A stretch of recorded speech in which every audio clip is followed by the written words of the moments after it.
Acha nirudi. Ndachukua wokovu. Si ndio hiyo sasa nifananisha na mwanamke na mimi si mwanamke. Tatani ya Njue. Kechuta. Sema ukweli hii koti tuachilie. Enga mama. Ngoja, sikiza. Si mzee, si mama ni mheshimiwa. Enga mwambie asichukue sheria kwa mikono yake. Ala. Asichukue sheria kwa mikono yake.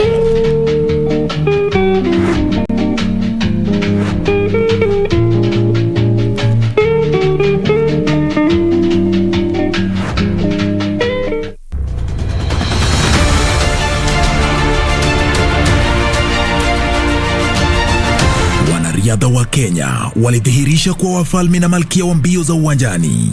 Ilikuwa Olimpiki yangu ya kwanza na ilikuwa na pressure mingi, but nimemanage, nimepata medali. Nimefurahia sababu it's a great opportunity kupata silver. For me, I'm so happy. Pia walionyesha umahiri wao kuwa mibabe ulimwenguni. Nashukuru Mwenyezi Mungu tumefika hapa na the goal. It's a plus, great achievement to myself, my country. Kwa haya na mengine, tazama runinga ya KBC Channel 1 Ijumaa hii kuanzia saa 2:30 jioni. Yeah. Take a musical trip around Africa right here on KBC Channel 1. Every Sunday from 2 to 3 p.m. on Afrovibes. Because this is the hottest show right now. We give you a musical cocktail from North Africa, Central Africa, West, South and East of Africa. We are live and we are loud. Where about it today? I want to show them my attitude today. Your Sunday will never be the same again with DJ D and DJ Leo on Afrovibes. Your musical passport to Africa. Allow me to enjoy myself. Allow me to enjoy myself. Allow me to enjoy myself.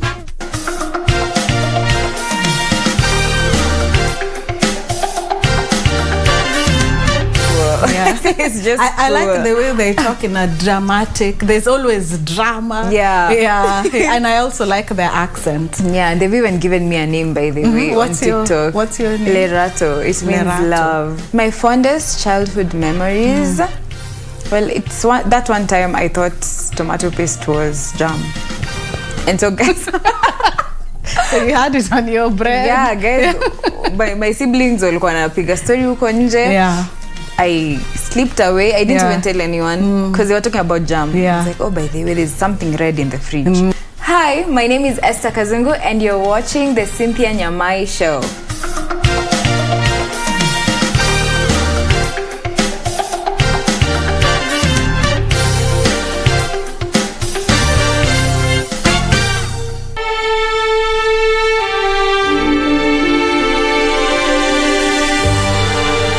Nobody will believe you because you say a terrible truth. You preach the end among terrorized men. My name is Jeremiah. But your word is God's word. Your voice is God's voice. And you, Jeremiah, are God's prophet.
Live from the broadcasting house, this is KBC and this is KBC Lunchtime News on this 27th day of August 2021. Hope you're having a fantastic weekend. The weekend is finally here. We have a comprehensive bulletin lined up here for you. We have news from all corners of the Republic, plus business and not forgetting sports. Welcome. Remember, you can be part of the conversation on our social media platform, including Facebook and on Twitter. My sign language interpreter for this afternoon is Lucy Mwaura. My name is Njue. We begin with DP Ruto security detail, where Narok West MP Gabriel Tongonyo and his Narok East counterpart Ken Aramat have strongly condemned the withdrawal of GSU officers from all deputy president residencies. The leaders say the government must provide detailed explanation on the change of guard and prove without a shadow of a doubt that the move was not politically instigated. Thursday afternoon, the state withdrew the General Service Unit officers attached to Deputy President William Ruto's residences, replacing them with the administration police officers in what the Inspector General of Police termed as normal reassignment. A move that seems not to have gone well with the DP's allies. Narok West Member of Parliament Gabriel Tongoyo and his Narok East counterpart Ken Aramat are reading mischief into the move, terming it unconstitutional. Chapter 8, Section 5 state the function and the role of the GSU. And one of the functions is to provide security to the government installations and buildings, and specifically to the president and the deputy president. It is very clear. It's really shocking us as legislators or as a country that at this age and this period, security for the deputy president is being withdrawn. We want to urge those officers that are appointed or employed or who are employees of the government to really not put this country in problems. While alleging frictions between President and his deputy, the leaders maintain that the change of guard in the Deputy President's security detail is ill-timed. There is more than meet the eye. The act is very suspicious. The IG should respect the law. Is not an employee of anyone, or is not an employee of an individual. If there are differences between the president and his deputy, which are obvious and out for everyone to see, for reasons that we don't know, the constitution must be respected. This even as residents of Sugoi shared their mixed reactions following the move. Na sisi kama wakaaji wa Sugoi tu kufurahia ni kwa nini ni kama walionelea deputy kama ni kama matarau. Kwa hivyo wakati unatupatia AP wakuja wachungie sisi president, deputy president ni makosa. Kwa nini wewe ulete AP saa hizi? Ile siku yote security protocol ilikuwa inasema nini kuhusu AP? The office of the Deputy President has since demanded an explanation from the Inspector General of Police on the matter. For Lunchtime News, I'm Safin Acheng Oma. Elsewhere, 5 people have been killed in an accident involving multiple vehicles at Mukonje Trading Center along Eldoret-Webuye Highway. In the accident, a lorry rammed into a probox and burst into flames. The accident also involved a fuel tanker and a Nissan Matatu.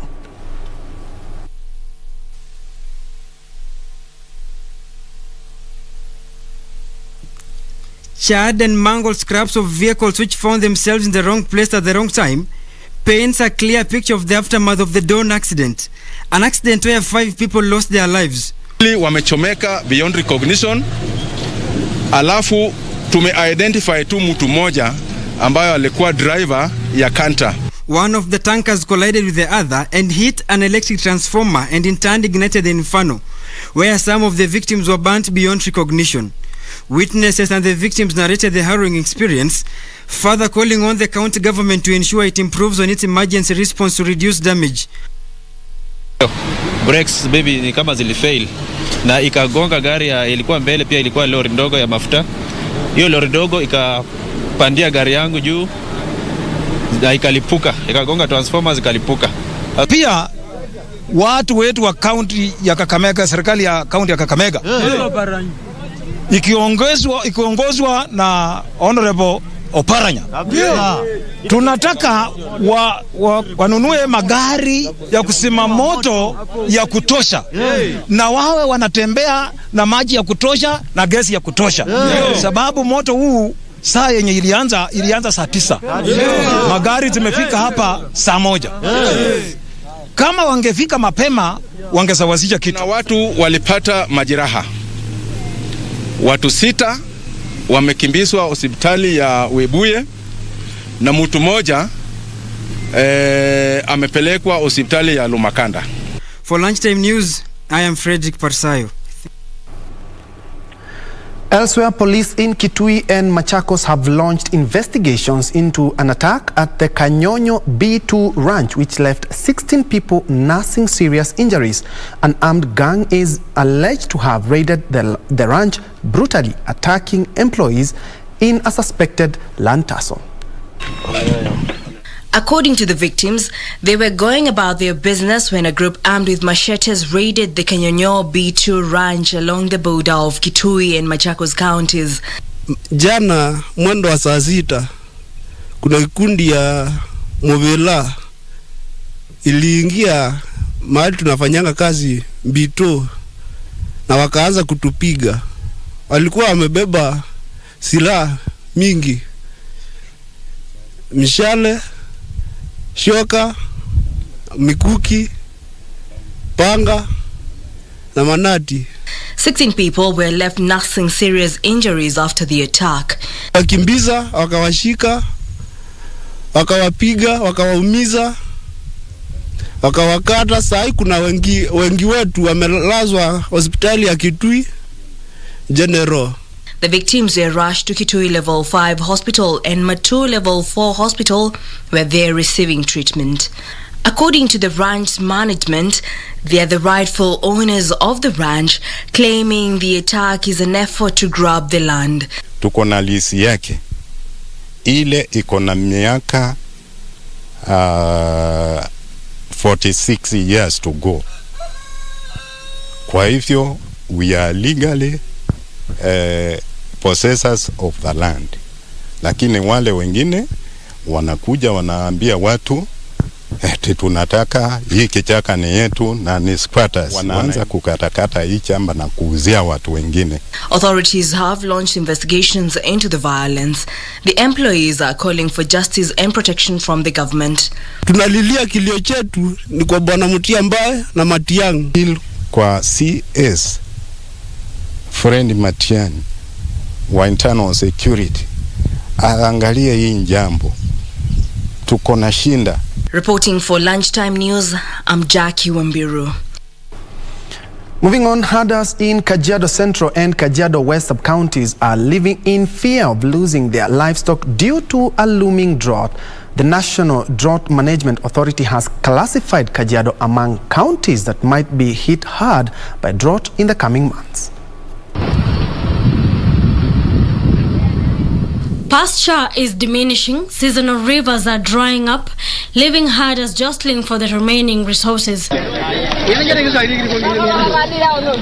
Herders now want both levels of the government to step in to avoid mass livestock deaths as witnessed in previous years. Hivyo tunaomba hii mbuzi tunapewa itaongezea maziwa ili tuweze kuuza sokoni tupate ya kusomesha watoto wetu. This comes at a time when the Kajiado County government is implementing a climate mitigation program in Kajiado West and South sub-counties. Over 500 herders and farmer groups are receiving hybrid livestock and improvised farm implements to boost mechanization of agriculture. Tumekuja hapa tukishirikiana na World Bank tukiletea wafugaji wa sehemu hii zanaa za kuweza kupambana na climate change, badiliko ya hali ya anga, mashini za kukata nyasi, zingine za kuweka baling, ng'ombe za maziwa tumelete na mbuzi. Addressing the situation, Governor Joseph Olelenku said it is high time local herders get informed about climate change. Na tunashukuru sana maana kulingana na vile hali ya anga imebadilika, tunajua kwamba hizo zitaweza kutusaidia kimaisha, especially hizo ng'ombe za sewol ni ng'ombe ambazo tunatarajia kupata mapato mzuri sana. Reporting for Lunchtime News, Amamboyo Tende. And still on drought, over 2,000 families in Lamu and Mandera counties have received relief food from the Kenya Red Cross Society to cushion them from drought. Lamu and Mandera are experiencing a serious drought, with locals forced to travel long distances in search of water and pasture for their livestock. According to Kenya Red Cross Coast Branch Manager Hassan Musa, 21,000 people in Lamu County are at risk of starvation due to an ongoing drought. Lamu nao ni zaidi ya watu 21,000 ambao kwa sasa hivi wako katika hatari ya kuwa katika janga la tatizo hili la ukame. Musa says the available water ponds have either dried up or waters unfit for human consumption. Sehemu nyingi sana za ambazo ni za maji zimekauka. Ni water pan moja tu ambayo iko hapa, na zile ambazo zimebakia sasa hivi yale maji si masafi kwa binadamu kunywa. Hiyo ni kwanza. Pili, maji hayo ambayo binadamu wanakunywa, pia mifugo wanatumia maji hayo. Locals say the food distribution exercise came in good time. Hii chakula cha shirika la Red Cross limesaidia pakubwa, kwa sababu kutoka huu ukame ulipoingia zaidi ya vipindi vitatu sisi hatuna makulima. In Mandera County, some 1,100 people have been handed food to cushion them from the effects of an ongoing drought. Red Cross Secretary General Dr. Aisha Mohammed says some 195,000 people in Mandera County are in dire need of humanitarian assistance. Tumeona kuwa wale ambao wameathirika katika kaunti hii tumeambiwa ni 1,195, kwa hivyo tunaona kuwa bado kuna watu wengi sana ambao wanahitaji usaidizi. For Lunchtime News, my name is Yusuf Hilo. Elsewhere, residents of Imani area in Narok North have taken to the streets to protest against the poor state of roads in the area. The locals are accusing some individuals in the county governments of embezzling funds which were allocated to the construction of the roads in the year 2016. The angry residents barricaded the road, demanding accountability for funds which are allocated for the road development. Wakazi wa Imani House tumechoka na hii barabara kwamba county imekuwa municipal na imetengewa mpaka fedha za kutosha za kuunda hii barabara, lakini waliotengewa pesa waliajibika kwa kumwaga maji siku 2-3. Emilio Sono says the road is dusty and in a pathetic condition to detriment of business and movement. Barabara inafika Masai Mara University, sisi tunaumia juu ya vumbi. Hata juzi kuna pikipiki imegonga mtoto juu ya vumbi, sio kupenda kwake. Alikuwa anaenda lakini akateleza juu ya vumbi, mpaka hiyo mtoto ikabidi tuchange ndio atoke hospitali. The sentiments were echoed by Alex Kennedy and Daniel Ngugi, who further added that the road has been a big challenge to them and their children. Sisi watu kama watu wa pikipiki tunaitishwa 500 bila change. Hakuna change hata kidogo, lakini hii vumbi iko na change, ama tu tunaumia kwa hii barabara. Nini sasa? County tunaomba tunataka lami, hatutaki maji zimemwaga, lakini ikimwaga hata 1 hour iishi kabla vumbi ikuje. Tunataka lami. They are now calling upon the county government to intervene on the matter. Jacqueline Masharia for Lunchtime News. Now, Kenyans with complaints about historical land injustices have until September the 20th this year to submit their grievances to the National Land Commission. A section of rights groups believe that Kenyans have not been sensitized enough on the matter, calling for urgent measures to ensure no one is locked out. With the clock ticking to 20th September 2021, the date on which Kenyans who have suffered historical land injustices should submit their plea, land activists in Kilifi County are aware that many Kenyans, especially those in the coastal region, are not aware of the deadline and could be locked out. Ukweli ni kwamba Ikiwa hutafanya hivyo kufikia tarehe 21, basi nafasi hii itakuwa imepotea. Ningeomba serikali ituruhusu tuwe na vikao tu, kama vile watu wanavyoenda kanisani Jumapili, kama vile watu wanavyoenda misikitini. Tuwe wachache kwenye makanisa, tuelimishane.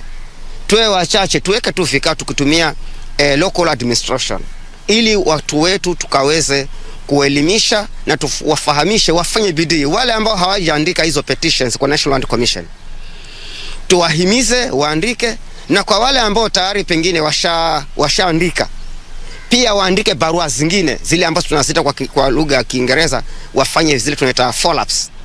A land activist in Sabaki ward Tembo Kaviha believe that Kenyans have not been sensitized enough on the provision. Ni jukumu la county government to create an institutional framework for civic education. So kama ni county, kama ni serikali gatuzi ifanye haya na haifanyi, hiyo still ni kama inadhulumu mwananchi wake pale chini. So tungeomba serikali iruhusu vikao, wananchi wawekewe vikao, na mashirika ambayo yako na ufahamu kuhusu jambo kama hili la mashamba kama vile IPD na mengineyo wapewe hiyo nafasi. He now wants the government to allow grassroots administrators like chiefs and their assistants, as well as community-based organization, to hold sensitization meetings so that those who have claims can submit them before the deadline. Harakati za kutafuta uhuru, ardhi yako ilichukuliwa au ardhi yako iliporwa kwa njia ya ufisadi, ama serikali ilichukua ardhi yako na ikaitumia pasipo idhini yako na kwa dhulma, basi wewe una haki ya kufanya maombi yako kwa tume ya ardhi ili tatizo lako liweze kuangaziwa. Timothy Kipnoso for Lunchtime News. Now, the identification of bodies of the 9 construction workers who died yesterday at a Hurlingham construction site began today at Chiromo Mortuary in Nairobi. Kins of the deceased were inconsolable after viewing the bodies. Our reporter Caroline Kamau spoke to some of them and filed this story. A cloud of grief engulfed Chiromo Hospital as families, one after another, came to terms with the sudden death of their kin yesterday at the construction site of a 14-story students' hostel in Hurlingham, Nairobi. Alice Mora's brother, Dixon Ondieki, was among the 9 who died. She last spoke to her brother Sunday, and he promised to see her soon. I received the news yesterday. Actually, my brother-in-law is the one who called me. I didn't know. Then told me, I have heard your brother has fell from a building. So I started calling. I called the neighbors. That's when I got the information that they had been taken to Chiromo.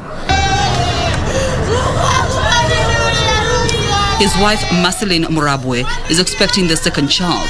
The death of her husband is a big blow to her and her daughter, aged 3. Mwenyewe niko na mtoto wa miaka 3 firstborn, alafu mwingine natarajia. Sina matumaini, hakuna mahali nazaenda, sina kazi. This family says they are yet to get any official communication from the company on the way forward regarding the death of their kin at work. The incident is said to have occurred at around 12:45 p.m. while the construction workers were busy dismantling one of the cranes at the site. Eyewitnesses said the crane developed a mechanical problem before collapsing, crushing its human cargo roughly 70 meters to the ground.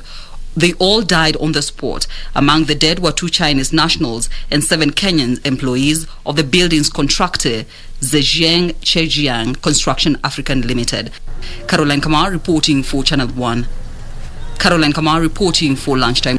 Elsewhere, the National Council of Churches of Kenya, NCCK, has warned against the appeal of Building Bridges Initiative case. The council says the church will continue to advocate for national dialogue and an all-inclusive process that will bring viable solutions. Speaking during the closure of the 64th General Assembly in Limuru, the National Council of Churches of Kenya called for dialogue and adoption of an all-inclusive process to address the challenges ailing the country. The council calling for a cease to any attempts to amend the constitution until after the 2022 general elections. So we do not object to the appeal. It is fair for them to go ahead and appeal. But we have made our position clear that we feel between now and the next election, the country should be focused on having a free, fair, and peaceful election, and also a free and fair transition from the current government to the next one. They further urged the citizenry to vet aspirants carefully ahead of the elections in order to secure proper representation post-polls. If we fail to strategize and engage the youth, the bulge will, however, turn into a tragedy, with a high probability of throwing the nation into chaos. Of great essence is that the youth be equipped with relevant training and skills, as well as mentorship opportunities to enable them to be involved in leadership, social and political life of the nation. Nancy Okware, Lunchtime News. Moving on, a section of Turkana County leaders now want the Ministry of Foreign Affairs to liaise with the Ugandan government and ensure livestock stolen in Loima and taken to Uganda are returned.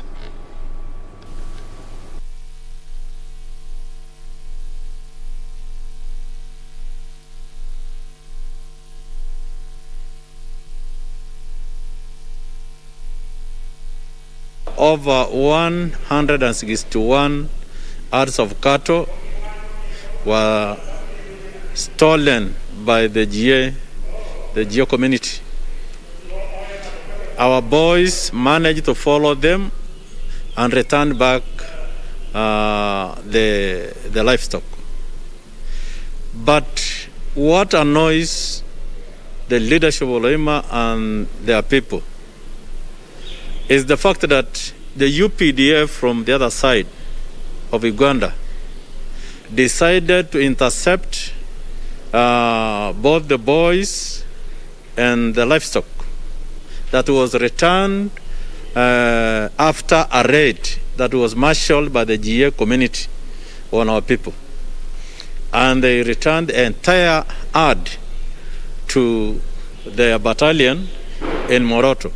This is not the first time UPDF have captured our livestock and taken to their camps. And in fact, when they take there, they sell it and they even slaughter most of our bulls. So it's my big appeal to the government of Kenya and to the leadership of Uganda that we are asking them to give us our livestock. More than 250 traders who were operating a private Alibaba shopping mall in Mtwapa, Kilifi County, staged a peaceful protest protesting destruction of their merchandise by a bulldozer that flattened their shops. They said they lost goods worth thousands of shillings in the demolition by the county government. The county enforcement officers descended on the structures at dawn 5 days ago and pulled them down in a bid to force them to relocate to the new market, which they lamented is about 2 kilometers away from Mtwapa Township. Mimi nauza serious. Nimeharibu mali ya zaidi shilingi 90,000 hapo ndani.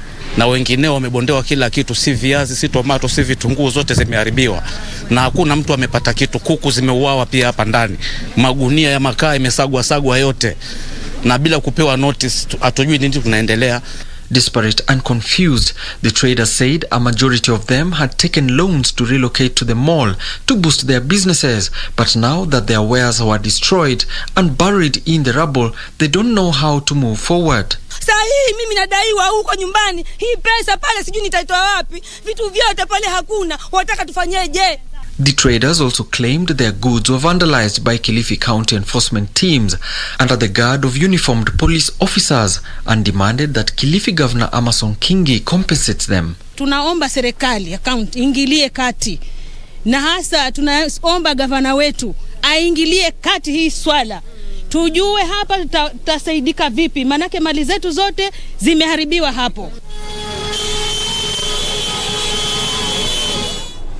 From Kilifi County, we are taking our first break at about 26 minutes past the hour. But allow me first to appreciate Kioko Boni. You're watching from Mazeras Town in Mombasa.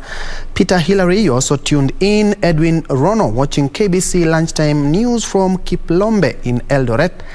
Amos Kiprono, watching live from Kapsiwa, Nandi County. Enos Omothi, saying you're watching and you say pole sana to the family of those who lost their loved ones in the road accident in Webuye and Gucci di Mathu. You are also tuned in. Let's take that break. I'll be right back with more news, including business and sports.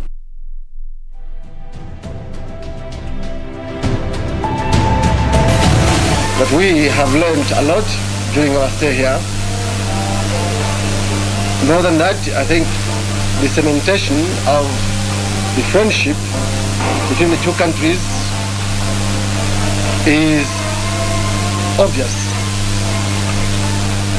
My colleagues, my wife and I go back home carrying very happy memories of our visits to Kenya, and we just would like to thank Mzee Kenyatta and his ministers and the mayor of Nairobi and all the people of Kenya for this wonderful time.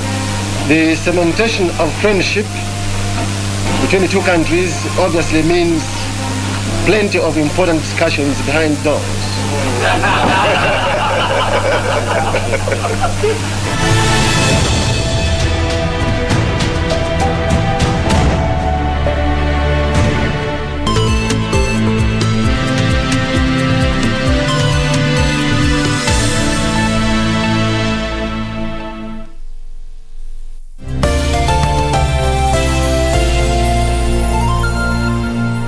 Jemo kuget Go TV ilikuwa decision moja fiti sana kwa life yake. Usitake jua kuget machua mtimam za kucheki futa ilikuwa ngori kuruka na zilidai mamkwanja. Alafu ikajipa. Jemo akawai discovery moja big. Siku hizi zinamshika mtaani akicheza pro na home ground advantage. Get home ground advantage ukijishikia decoder ya Go TV kwa bei nafuu ya 1,299 bob plus 1 month Go TV Plus. Enjoy the world's biggest leagues na cup competitions hii futa season. Go TV. Love it.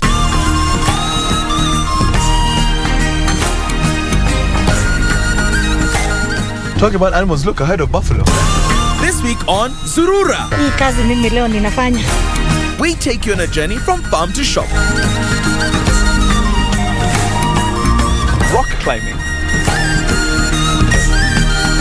My toes feel like sardines. We'll also get your adrenaline pumping with a rigorous activity. You can get lost here easily, yeah? You get to find out what conservancies actually do. Expand my mind. And yes, that's all coming right up on Zurura. Find your adventure.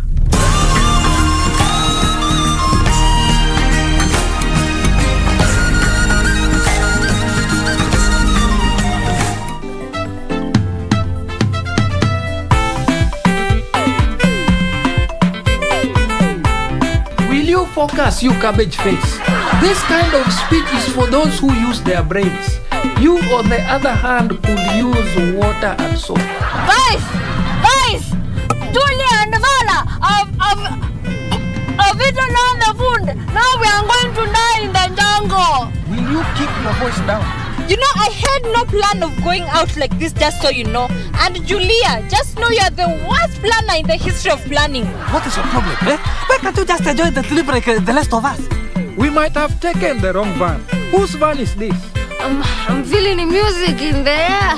Classmates, every Saturday on KBC.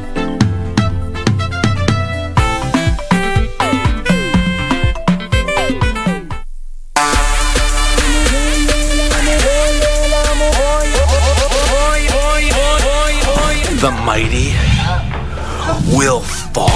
Driver! The members of Contra Unit! How have these guys not even been suspended or banned from MLW yet? After what they did to Ace Romero, after what they did, oh my God! Oh my God! Get some help out here! They just set that man on fire! Against the former champion! Oh no!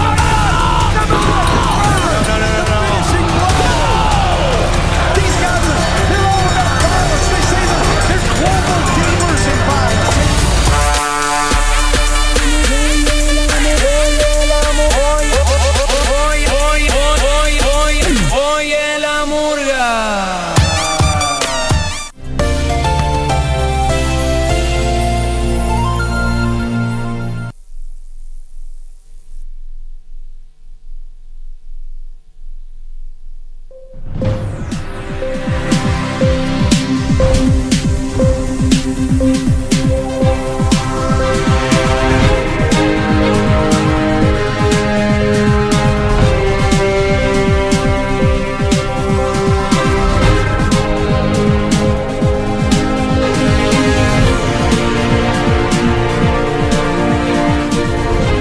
Under the new directive,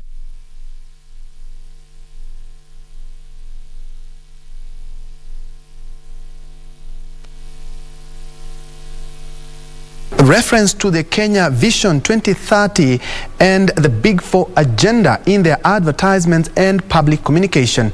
This is a directive issued by the head of public service, Joseph Njue, who says the display of the logos is meant to improve public communication in a manner that ensures that the successes and achievements of the government are effectively communicated in a coordinated manner. Here is Alan with those details. Under the new directive, government agencies are required to display the logos of the Kenya Vision 2030 and the Big Four agenda alongside the institutional logo in all their adverts and public communication. In the circular addressed to the Attorney General, Cabinet Secretaries, Principal Secretaries, Chairpersons, Chief Executive Officers and State Corporations, the Head of Public Service, Joseph Njue, says the objective is to achieve a synergized and coordinated communication of government successes and achievements. The Head of Public Service noted that the change was prompted by the need to assure a singular framework on the articulation and packaging of government information. Njue further says to ensure efficiency and appropriate content referencing, all advertisements and public communications shall be edited, curated and compartmentalized under the appropriate Kenya Vision 2030 pillar and Big Four agenda by the Vision 2030 Delivery Secretariat and the Presidential Delivery Unit. This comes as the government moves to boost manufacturing, food and nutrition security, affordable housing and universal health coverage, as well as enabling infrastructure. The Kenya Vision 2030 Delivery Secretariat and the Presidential Delivery Unit will audit all public institutions quarterly to ensure compliance. Now, John Wambugu is a farmer in Narok County and is among a few who have relentingly grown cabbages despite harsh weather conditions in the area. Wambugu grows cabbages on his 15-acre piece of land and has incorporated irrigation to ensure production throughout the year. In this week's episode of Farmwise, we highlight cabbage production. Narok is among counties classified as arid and semi-arid areas, highlighted by poor rains. However, John Wambugu, a farmer in Narok, has devised ways of steadily producing cabbages throughout the year after moving away from rain-fed agriculture. Tunatumia machine, tunatoa maji kwa mto za diesel. Mimi nalima mbali na maji, kwa hivyo natumia lista, hizi mashini kubwa. Per day inatumia lita kama 20. To ensure quality produce, he purchases high-quality seeds from the Kenya Agricultural and Livestock Research Organization centers to ensure his cabbages fetches more in the market. Kuanzia kupanda mbegu tunaendea Naivasha. Hii ya kujimwagia inatusumbuaga sana. Tunanunua mbegu kutoka Naivasha. Tunauziwa 10,000 cents per acre. Tunanunua almost 20k per acre. Tunaweka mbolea, tunanyunyiza maji na tunapiga madawa. Good crop husbandry has seen Wambugu making about 100,000 shillings per acre each season. Mamia kuuza, ukiuza in average eka moja unauza 200k, kwa hivyo unaweza pata profit ya 100%.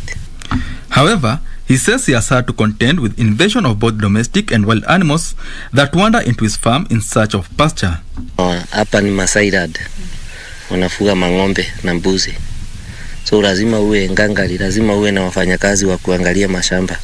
Kwanza saa hii kuna kiangazi, utakuta hata zingine zimeachiliwa. Even though recent travel restrictions and reduced capacity in restaurant had affected his business, Wambugu hopes for better returns with the easing of travel restrictions. He is calling for deployment of more extension services to ensure farmers produce high quality cabbages for local and export markets. Nimefanya vitu mingi. Kwa hii kilimo nimenunua shamba, nimejenga, nimenunua gari na bado naendelea kufanya miradi. Moving on, East Africa's community goal of harmonizing domestic taxes continue to face headwinds as member states are yet to agree on uniform tax rates. EAC Cabinet Secretary Aidan Mohamed says elimination of anti-competitive taxes could be used to promote the region as a single investment destination. Talks on harmonization of taxes was first mooted by the EAC Sectoral Council on Finance and Economic Affairs in May 2012 in Kampala, Uganda. The move paved a way for the regional finance ministers to meet and draft the EAC domestic tax harmonization policy that would give guidance on how the regional tax process should be carried out. However, failure by member states to agree on uniform tax rules and rates for the region has slowed down the process. Barriers, my goodness, this is a long story. That one, you know, you've seen these games where you're trying to catch the rat. You keep banging them and they're not getting sorted.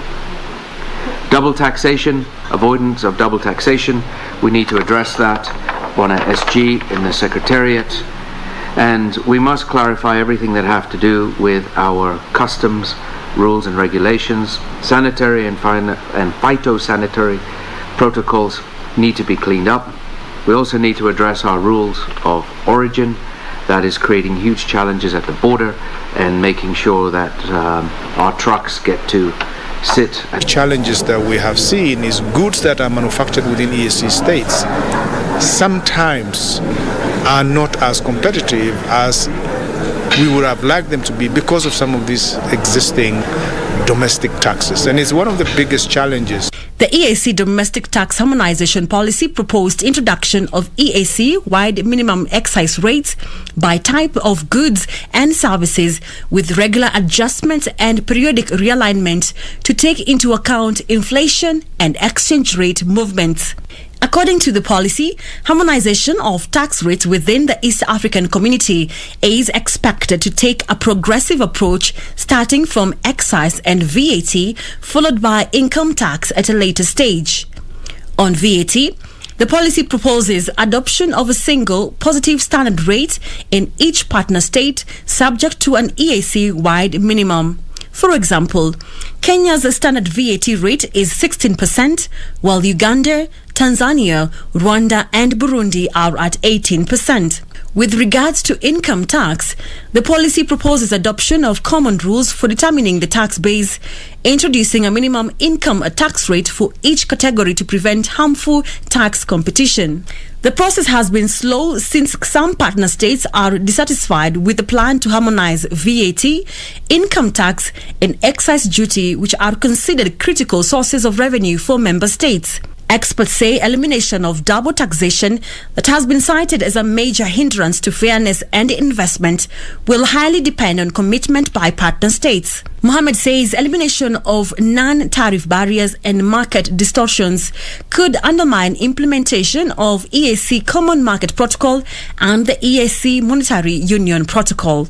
Monetary Union, which is one of the key pillars, also the third plank of our treaty, is at a very advanced stage. All the underlying rules and legislations have been passed and assented to by the heads of states. And we are at this stage looking where to house this monetary union, in which country, and that discussion is ongoing. And in not too distant future, the plan is to have one common central bank like you have in Europe, one currency, so that when you go from one country to the other, you don't have to worry about exchange rates and so on and so forth. That program is progressing very well, and we should be able to see that happening within the region. Across the border, the government of Tanzania has launched a call for high net worth investors to manage and operate its 9 islands in Pemba and Unguja as part of the ongoing efforts to boost the economy. The move is also expected to promote the development of its small islands into high-end economic activities. Here are the details of this and other stories from across Africa.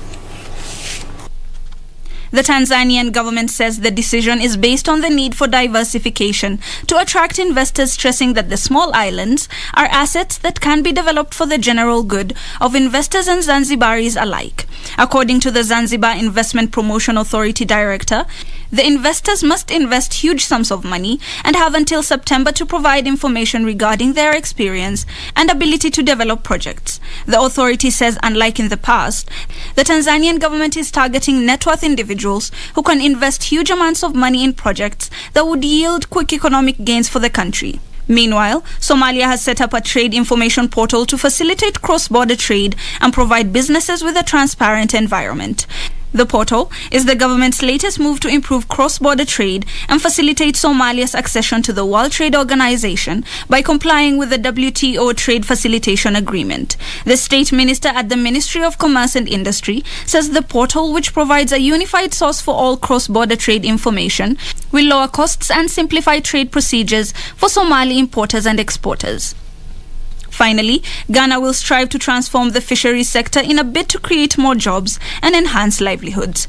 Chief of Staff of the Presidency says the Ghanaian government plans to address illegal, unreported and unregulated fishing and depleting marine fish stocks, which have far-reaching implications for future generations. The official said the government would develop a new fisheries co-management policy to enhance the management of the fisheries sector and optimize its impact. Ghana earns about $190 million from fish exports annually, and the sector supports livelihoods for about 3 million people, according to official data. Further afield, Apple Chief Executive Tim Cook has received more than 5 million shares in the technology giant as he marked 10 years in the job. This was part of a deal he struck when he took over from co-founder Steve Jobs, and the award was dependent on how well Apple's shares performed compared to other firms on the S&P 500 stock index. Here are the details of these and other stories from across the globe. Apple's filing with the U.S. Securities and Exchange Commission watchdog shows that Cook sold most of the shares for more than $750 million. According to Apple's filing, Cook was eligible for the award as the company's shares had risen by 191.83% over the last 3 years. The filings also noted that Apple's shares price has increased 1,200% since he became chief executive on 24th August 2011. The company behind the iPhone, iPad and MacBook now has a market valuation of almost $2.5 trillion. Meanwhile, a U.S. judge declined to stop Johnson & Johnson from taking steps to offload widespread baby powder liabilities from the rest of its business. This gives Johnson & Johnson the option to move its liabilities from widespread baby powder and other talc-related litigation into a newly created business that would later seek bankruptcy protection. The company's talc products are currently housed in a subsidiary called Johnson & Johnson Consumer Incorporated. The judge presiding over the case says it would be improper as part of Imari's bankruptcy case to legally bar Johnson & Johnson from undertaking a hypothetical future. Finally, Microsoft has warned thousands of its cloud computing customers, including some of the world's largest companies, that intruders could have the ability to read, change, or even delete their main databases. The vulnerability in Microsoft Azure's flagship Cosmos DB database could access keys that control access to databases held by thousands of companies. Microsoft cannot change those keys by itself and informed customers through an email to create new ones. Microsoft agreed to pay Wiz $40,000 for finding the flaw and reporting it. Reporting for Lunchtime News, my name is Hibar Saeed.